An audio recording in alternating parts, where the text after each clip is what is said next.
My name is Emily Harper, and at 38, I thought I'd finally earned my place in our family's legacy. The Sweet Rise Bakery in Burlington, Vermont, had been our family's pride since my grandparents opened it in 1964. Growing up, I kneaded dough before school, perfected recipes by moonlight, and dreamed of making it a household name. My younger sister Lucy preferred the spotlight, posting selfies with cupcakes she barely helped frost. But when the bakery faced foreclosure last year, I was the one who stepped up. Dad called me in a panic, his voice cracking. We're drowning in debt. The bank's giving us 3 months. I was managing a high-end patisserie in Boston, but I didn't hesitate. I quit my job, moved back to Burlington, and poured my heart into saving Sweet Rise. The place was a mess. Outdated equipment, a menu stuck in the 80s, and a Yelp page full of 1-star reviews calling it stale and forgettable. I used my savings to replace the ovens, revamped the menu with artisanal sourdoughs and vegan pastries, and launched an Instagram campaign that went viral locally. I spent sleepless nights tweaking recipes, training staff, and negotiating with suppliers. My industry contacts got us featured in Vermont Life magazine, and soon, lines stretched out the door. In 8 months, we went from near bankruptcy to record profits, with customers raving about our maple pecan croissants and custom cakes. But at the grand reopening, with the bakery packed and the local press snapping photos, Dad dropped a bombshell. "Lucy's taking over as head baker," he announced, his arm around her. "She's got the flair we need to keep this place shining." Lucy, who'd spent the last year consulting from her apartment in Montpelier, flashed a dazzling smile. You're great with the boring stuff," she said, loud enough for the staff to hear. "I'll handle the creative vision." Dad nodded, adding, "Emily, you're better at logistics." The sting was sharp, like flour in a fresh cut. Our staff, people I'd trained like Mia, our lead decorator, looked at me with pity. They knew I'd carried this place. Lucy had always been the golden child. While I studied culinary arts and worked my way up in Boston's cutthroat food scene, she flitted between art school and odd jobs, always finding her passion. Mom and Dad ate it up, calling her artistic. My successes, awards, promotions got polite nods, but Lucy's half-baked ideas were always inspired. When I came back to save the bakery, she'd pop in occasionally, suggest a trendy flavor like matcha lavender, then vanish to network.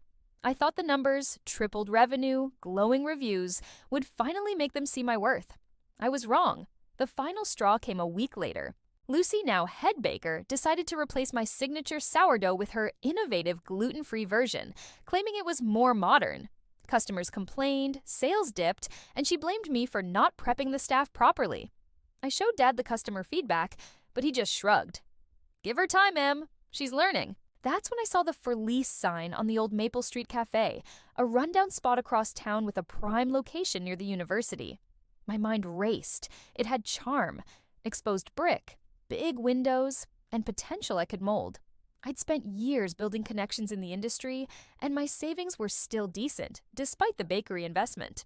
Sitting in my car, staring at that sign, I made a decision. I wasn't going to beg for scraps anymore. I emailed my realtor that night and secured a lease within days. Over the next 4 months, I poured everything into transforming the cafe into Harper's Hearth, a cozy yet modern bakery cafe. I worked with local artisans for custom furniture, sourced organic ingredients, and designed a menu blending my classics with bold new offerings like bourbon-infused brioche. I hired Mia and 2 other Sweet Rise staff who'd grown frustrated with Lucy's chaotic leadership. Word spread fast, and by our soft opening, we were booked solid. The grand opening was a triumph. The Burlington Free Press called Harper's Hearth Vermont's new must-visit. Customers raved about the vibe, the food, everything I'd envisioned. Lucy and Dad showed up, uninvited. Lucy's smile faltered as she saw the crowd. Dad's jaw tightened. "This is betrayal," Lucy whispered later, cornering me by the espresso machine. "You're stealing our customers." I looked her in the eye. "No, Lucy, I'm building what you couldn't."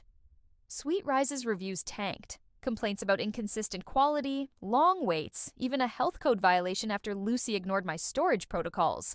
They slashed prices to compete, but it wasn't enough. 3 months later, Dad called, voice heavy. "The bakery's in trouble again. Can you help Lucy out?" I paused, then said, "I offered to lead a year ago. You chose her flair over my work. I've got my own legacy now." Harper's Hearth kept climbing, nominated for Best New Bakery at the Vermont Food Awards.